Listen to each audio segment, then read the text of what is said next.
नमस्कार दोस्तों, स्वागत है आप सभी का सहोदरा भोजपुरी में। तो चलिए आज हम बात करने वाले हैं खेसारी लाल यादव के आने वाले फिल्म के बारे में, जिस फिल्म का नाम है प्रेम की पुजारन।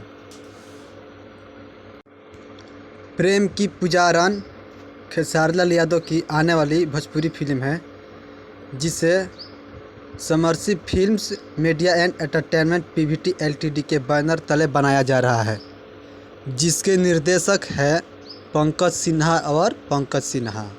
और निर्माता है समर राज। इस मूवी में लीड रोल कर रहे हैं खेसारी लाल यादव, यामिनी सिंह। दूसरे प्रमुख कलाकारों की बात करें तो उनमें प्रमुख है रक्षा गुप्ता, विनोद मिश्रा, महेश आचार्य, दीपक सिन्हा, संजय महानंदा, अजय सिंह मिट्टो, एम ऋषि, वीर सावरकर यादव एवं अन्य। प्रेम का पुजारन फिल्म का फर्स्ट लुक आ जा चुका है।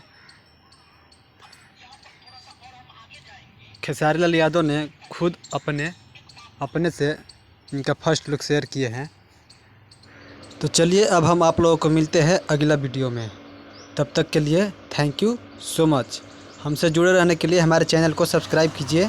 जय हिंद, जय भोजपुरी।